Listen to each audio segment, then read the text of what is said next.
A big challenge for leaders and managers is to balance the tension between being directive and specific and allowing for space for discussion, debate, and difference. Today on the podcast, we'll discuss this and the ever-changing expectations of leaders in communication. I'm Matt Abrahams, and I teach strategic communication at Stanford Graduate School of Business. Welcome to Think Fast, Talk Smart, the podcast. I'm excited to chat with Jon Levin, who is the Philip H. Knight Professor and Dean of Stanford Graduate School of Business. Before becoming Dean in 2016, Jon spent 16 years in the economic department at Stanford. In 2021, he was appointed to President Joe Biden's Council of Advisors on Science and Technology. Well, hi, Jon. Welcome to the podcast. I'm super excited to have you here. Thanks, Matt. Great to be here. Cool. Let's get started. As your career has unfolded, you've had more and more opportunities to share your thoughts with larger and larger audiences. I'm curious to learn more about this and how your thinking on communication has evolved over time. My thinking about communication has evolved over my career. I started as a professor teaching, and when you're giving research talks, it's just everything is about presenting ideas and information clearly, and maybe even impressing people a little bit and getting them to change the way they think about a problem. In a leadership role, so much more of communication is about connecting with people, establishing shared humanity, motivating them, inspiring them, sometimes challenging them. So as I've gone through my career, that has really reinforced to me the different purposes that communication serves, to inform people, to connect with people, to motivate and inspire them. I, too, have seen over my time how it's changed and the expectation has changed. And I think a lot of people who listen in have found themselves, as their career has developed, they've had to adjust the way they perceive communication, much like you have. And for many people, that can be very challenging. It's good to hear that you recognize that. Any particular moments or thoughts that you've had that really helped you make that shift from talking about your own research in your own department to now being on a larger stage? I wish there was just a single moment when the light bulb went on and I magically got better or figured out different ways to communicate. For me, it didn't happen that way. It was more of a gradual process of learning and improving. And like anything, communication is a craft, and the craft that you teach, and you have to work at it. Thank you for that candor, and thank you for reinforcing the fact that communication is something you have to work on in practice. Very, very true. In your 6 years as Dean of the Stanford Graduate School of Business, you've had to address many significant issues happening on campus and beyond. What are your thoughts on the role of leaders in communication in times of ambiguity and challenge? And do you have any best practices you've learned that you rely on? One of the most important things is to be able to provide clarity in a timely way. Often the way I tend to think about that is, what do people need to know, and how would I like them to feel when they read a message from me? There's a very complex set of issues that has arisen on campuses and in academic leadership that has to do with how do you communicate about issues that are going on in the world. And the landscape for that particular question has changed hugely over the last, say, 5 or 10 years, where historically academic leaders were hesitant, often did not, rarely communicated about the events of the day and so forth. And today, there's a much higher expectation and a much greater demand to know, where do the institutions stand? What does the president of the university think? What do deans think about different issues? I find that to be one of the most complicated and challenging set of questions in leadership communication, figuring out what to talk about and how to talk about it. Wanting to be able to make clear statements about what I think or institutional values to reassure groups of people who really want to hear something about that.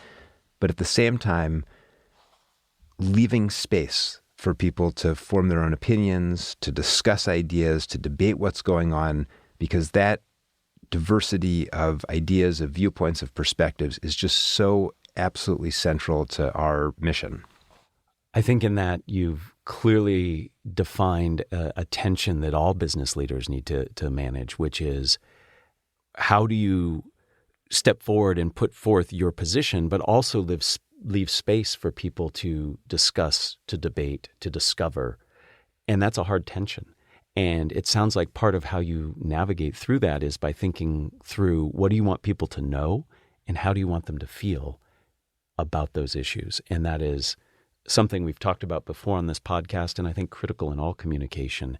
It's not just the information you need to put out there. It's how do people need to feel, or do you want people to feel about it? So thank you. In the early days of the pandemic, you started sending out a weekly email blast that you sent to everybody in our community here at the GSB. And it relayed information, it offered support and assurance. And I personally found these messages comforting, informative, and encouraging in a time when encouragement was definitely needed. I'm curious about the specific thought process that went into those emails, as well as your thoughts about how leaders can find a balance between being warm and personal, which I thought you did a great job with, and being strong and definitive.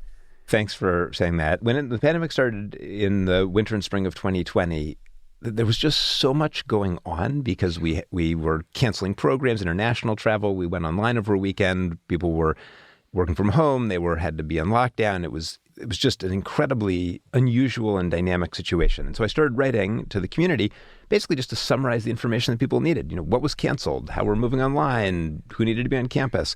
And I was basically just writing bullet point memos to make sure everyone had sort of common facts and information and knew what to do.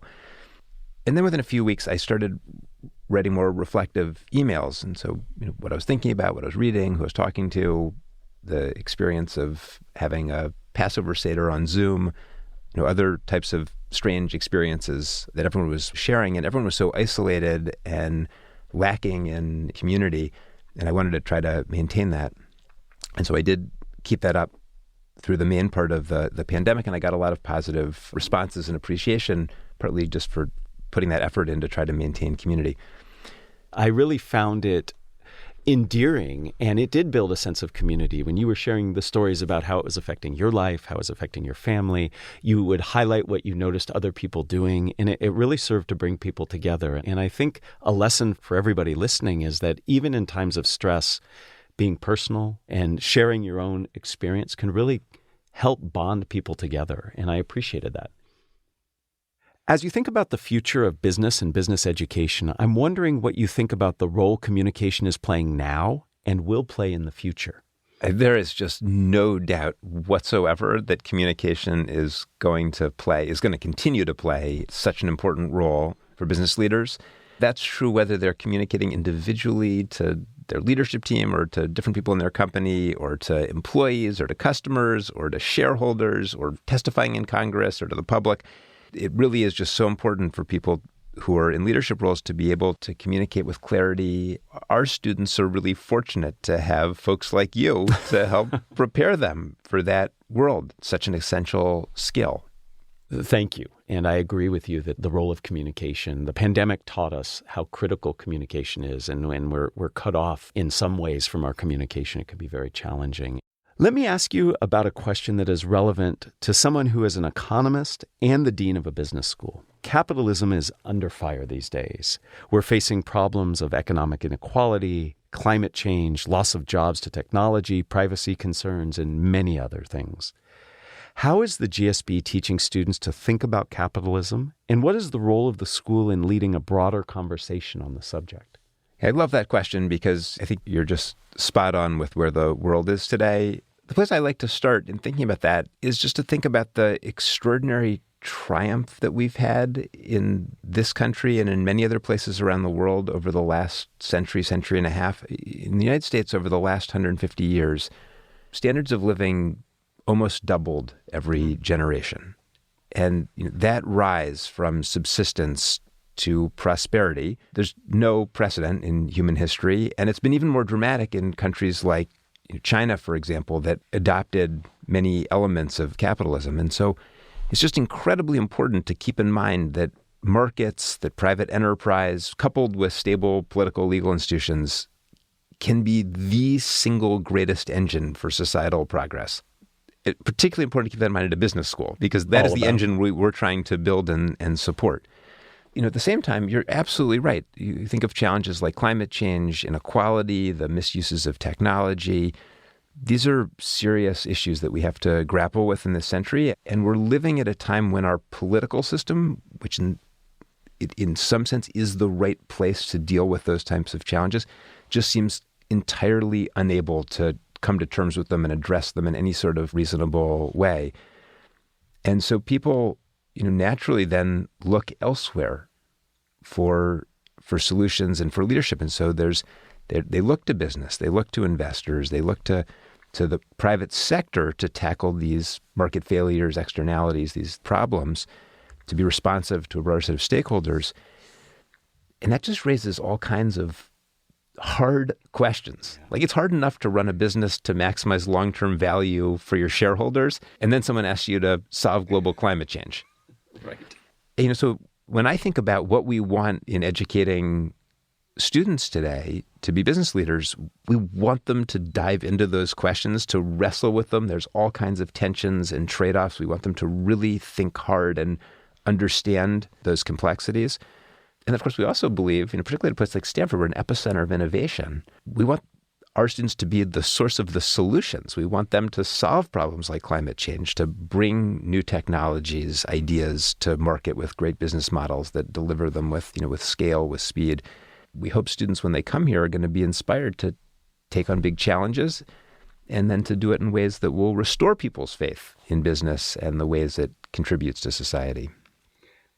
I certainly see, as our students leave here, that energy, that excitement to do just that. It's one of the greatest pleasures I have teaching here. It's incredibly inspiring.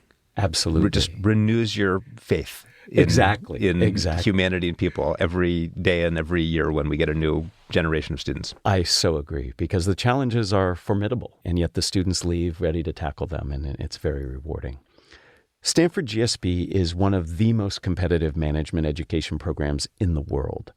What do you see as the opportunities for the GSB to reach and educate even a broader set of leaders than those fortunate enough to come here? So your question sort of alludes to a tension in our core model of education at a place like Stanford, which is we take a very small and highly selected set of students and we pair them up with an even smaller and highly selected set of faculty. That's a magical, immersive educational environment, very intense campus experience. And we hope that the outcome of that is that graduates go on to have an outsized impact in the world. At the same time, we need a much larger, stronger cohort of global business leaders to help continue to move toward prosperity and to have growth and solve the big challenges of the world. And particularly with the interest that people have in continuing to learn throughout their lifetime and the capabilities that we've developed, others have developed with technology.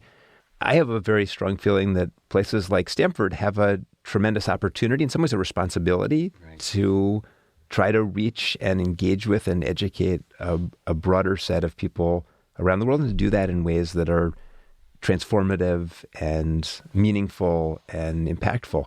We do that today through short on-campus programs we run for executives or for other leaders. In our online programs, our LEAD program nearly doubled during the pandemic. In programs we run globally, like Stanford Seed, which we run for entrepreneurs in Africa and South Asia. And we continue to look for new opportunities to do that. And it's one of the things that I find most exciting about the future. I have certainly seen your commitment and your leadership team's commitment to expanding how this place, the business school, but also Stanford, reaches people.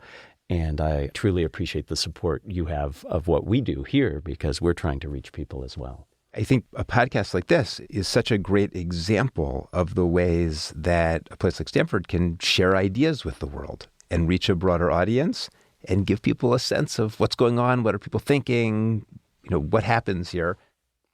So before we end, I'd like to ask you the same 3 questions I ask everybody who joins me. Are you up for that? Let's do it. All right. Question number 1.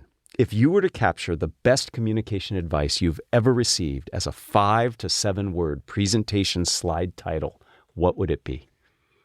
Okay, I have a story about this, which is maybe 20 years ago.